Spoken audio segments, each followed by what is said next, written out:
We're back with David Rosenberg. Today's notable call comes from David. He is looking at the Canadian markets and saying now might be a good time to shift away from the U.S., which has been such a dominant player over the last year, and really more than that, and saying that long-term momentum indicators favor the TSX. Here to tell us more about that is David Rosenberg. Quite patriotic of you. Nice call. And a chance for me to be bullish for a change. Shed your perma-bear clothing. Well, okay, here's the rationale, and I wrote a report to my American clients, time to leave New York and come to Toronto. And we have a Nobu now. So basically, here's theme number one is this. Central banks around the world are cutting interest rates at various speeds, but yield is becoming scarce once again, so you want to own yield. So the dividend yield in the S&P 500 is 1.3%. You got a magnifying glass? It's almost at a record low.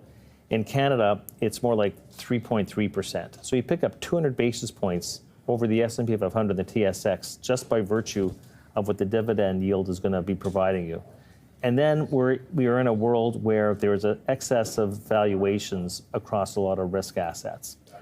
And the United States is the poster child for that. I cannot believe that we have a situation in the United States where the stock market's up 41% over the past year and earnings are up 4%. And people say, oh, it's an earnings-driven rally, to which I say, dude, but I'm not trying to be disrespectful. You do understand if it was only earnings-driven, the S&P would be closer to 4,600 than on its way to 6,000. It's been multiple-driven, and the multiple reflects exuberance and enthusiasm and excitement over the future. So we've had a situation in the past year where the forward PE multiple for the S&P 500 has gone from 17 to 22. 5 points of expansion in a year. Historically, that's happened 2% of the time in the past. That is a 2 standard deviation event. And I will never invest in a 2SD event, and I will never advocate anybody invest in a 2SD event. But the difference is this, because we talked about the dividend yield. The US is trading at a 22 multiple. The TSX is trading at a 16.5 multiple. We're trading at call it a 35% discount to the US. And historically, because of the composition of the Canadian market relative to the US, because the US S&P is growthy, we're more value, we usually trade at a 10% discount. So like a 35% discount is beyond the pale. So you have yield attributes in the TSX, and you have valuation attributes in the United States, in Canada relative to the US. So this is a relative call, but Canada, I think, at a minimum, if we go into a bear market, has much more downside protection just based on where the valuations are. Is that your call, that we go in a bear market? Well, I've been saying that for a while, and I feel like every day I wake up, I put on my daily notes, I turn on my Bloomberg terminal, and I feel like the kid in the circus that sees the clown blow up the balloon, and the balloon gets bigger, and it gets bigger, and it gets bigger.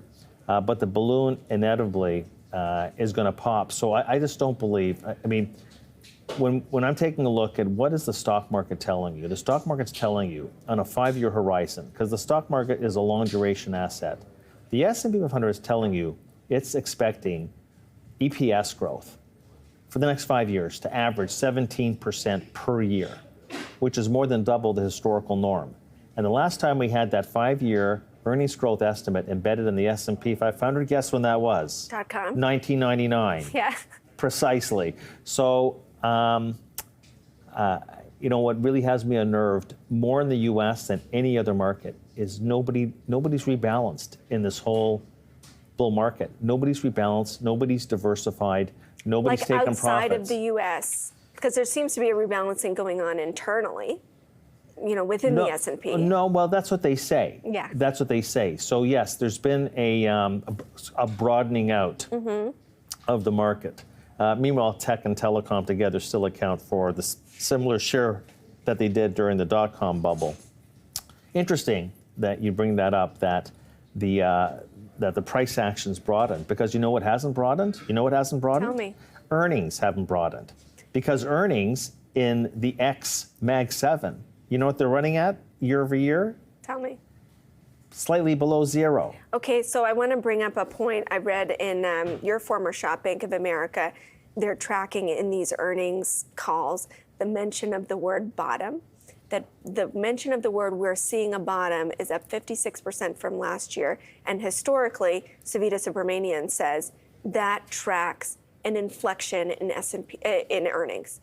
So when you see these companies starting to mention "we're seeing a bottom," "we're seeing a bottom," subsequent quarters, you see a big jump in earnings. So your call is looking for multiples to come down to meet the earnings, and I'm asking about what if the earnings shoot up?